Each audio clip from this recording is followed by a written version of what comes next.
Well, coming up this Sunday, October 17th, a really exciting and important event. The Chapel Hill-Carrboro NAACP is hosting its annual Freedom Fund Banquet.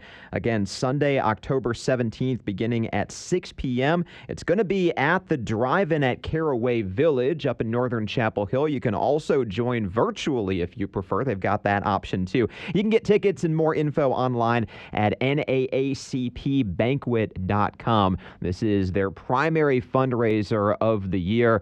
Always a lot of fun, always very important. And this year, we've got a really special keynote speaker for the event, Ufot, who is the Chief Executive Officer of the New Georgia Project and the New Georgia Project Action Fund. This is the organization that has been working for several years down in Georgia to get voters registered ahead of elections. As of 2019, they had already registered 500,000 voters. That number has gone up quite a bit since then.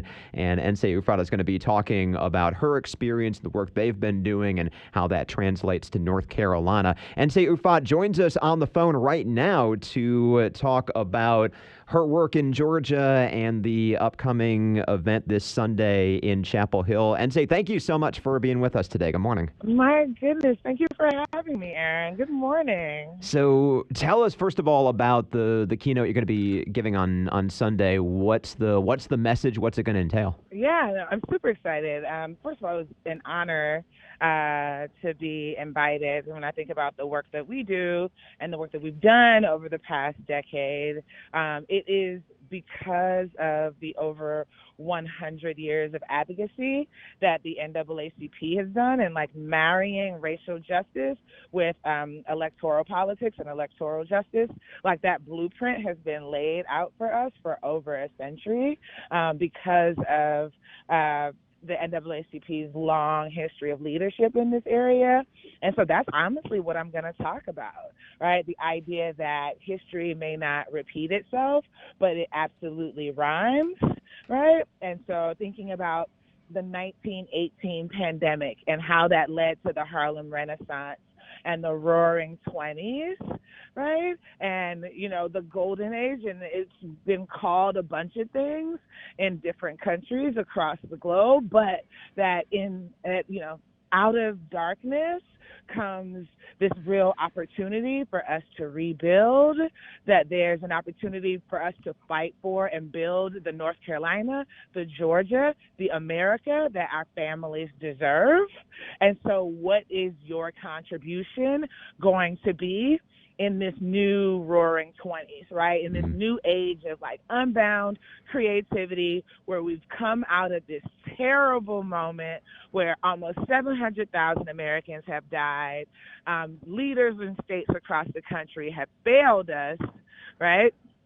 How are we protecting ourselves? What are we building on the other side of this is basically the gist of it all. And like, again, how do we build on our legacy of organizing and advocating and elections and marrying all of that together to, again, fight for and build the America that our families deserve.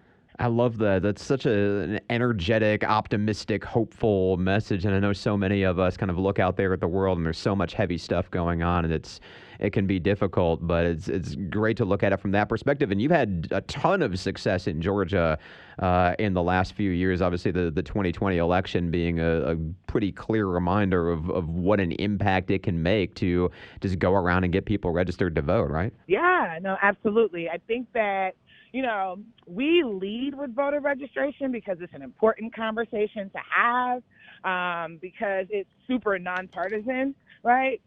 But ultimately, the goal is to build more active and engaged citizens, right? Yep. To have a more informed, more confident citizenry, right? That there are no safe seats, right? That we have elected officials who see themselves as primarily being there to do the people's work, right? Folks who will co-govern with communities, co-govern with ordinary average citizens.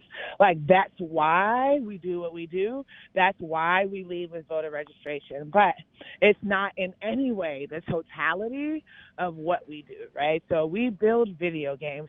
We build mobile apps. We do awesome things with art and culture and music and the written word and graphic design that are all designed to sort of change the culture of elections and change how people participate in our elections, how often people participate in our elections, and who participates in our elections, right? With a real focus on young people and people of color and unmarried women, right?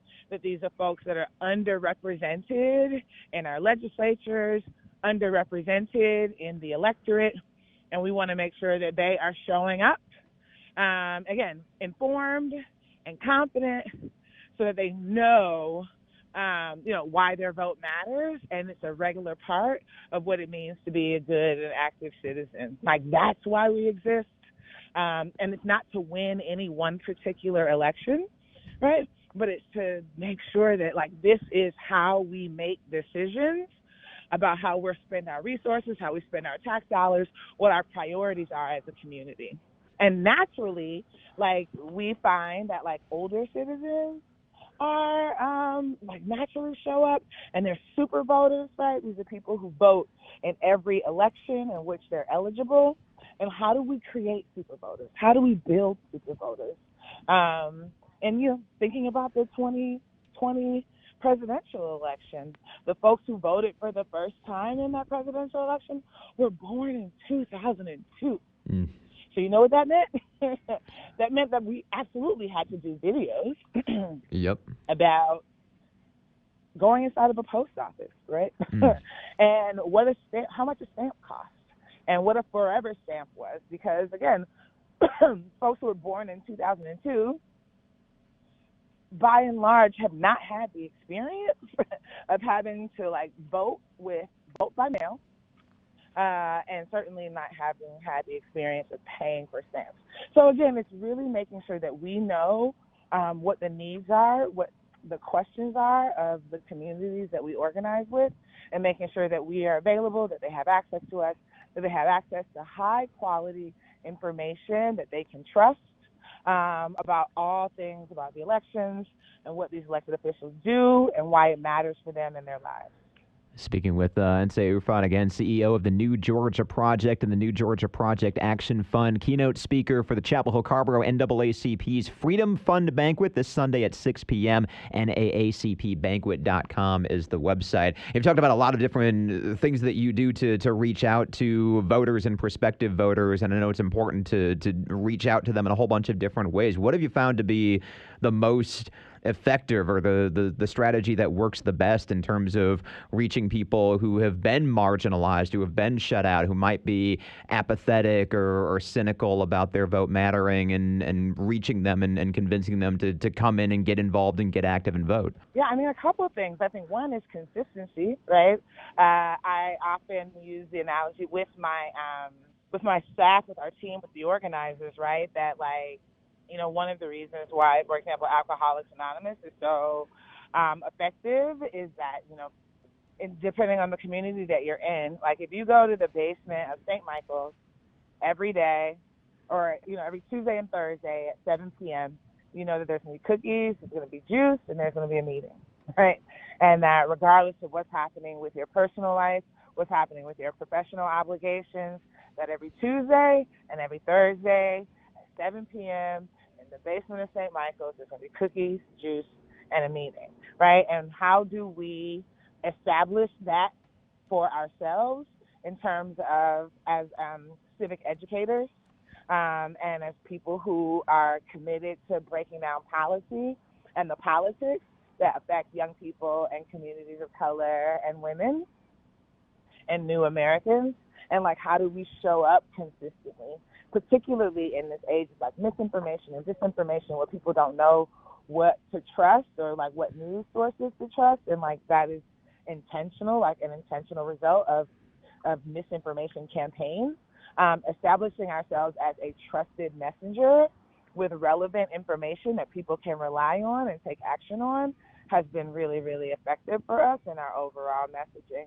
And I think the second thing is, like, humor and joy. That I'm really good. Most of us are really good at telling you all of the things that I hate. The things that I hate, the music that I hate, the people that I hate. I'm with my mom here, so I don't really hate anyone, Mom. But there are times where we struggle to think about joy, but I have found that it's a much more renewable power source, right? That we can connect to people, and it allows us to capture sort of hearts and minds and eyeballs and ears and attention for much longer than by poking that anger button and like that trigger button. That when we lead with love and humor, that people tend to stick around for a while. Speaking with Nsé Ufot again, the event is going to be this Sunday at 6 p.m. Again, NAACPbanquet.com is the website, and we have to wrap up. But as we do, your work is in Georgia, but the issue is certainly not limited to Georgia. In North Carolina, there is a new North Carolina project as well, also working to register voters and get them involved. What are the similarities that you see between Georgia and North Carolina, and the lessons that you've learned in Georgia that can apply here? Yeah, I think when I think about the lessons or the similarities between North Carolina and Georgia, I think about one, just like our Southern history. I think two, that there is sort of a growing electorate of people of color that is been driven largely by the reversal of the Great Migration. Great Migration, 1920s, 1970s, Black Americans fled the South, fleeing racialized violence, and seeking economic opportunities, right? Which is why tons of African Americans in New York and New Jersey can trace their roots to the Carolinas, and which is also why tons of Black folks in Chicago trace their roots to Mississippi, et cetera, et cetera. And so now we see people moving back south, and that has changed what is, I think, politically possible and what is possible in terms of policy. And so there's this great demographic shift that's happening. Now, I don't think that it automatically leads to political wins. I don't think that it automatically leads to the policy victories that we seek, right? But it gives us some fertile ground in which we can plant seeds, in which organizers who have a commitment to these communities can come in and till that soil, and that we can actually win some things for working families in North Carolina, win some things for working families in Georgia, reverse, what people consider conventional wisdom about what's possible in the Deep South. Again, the event is the Freedom Fund Banquet, Sunday, October 17th, 6 p.m., live in person at the Drive-In Theater at Caraway Village. You can also join virtually as well. NAACPbanquet.com for full details and tickets and more. Nsé Ufot, the keynote speaker. And thank you so much again for being with us this morning. Thanks for having me. I appreciate it.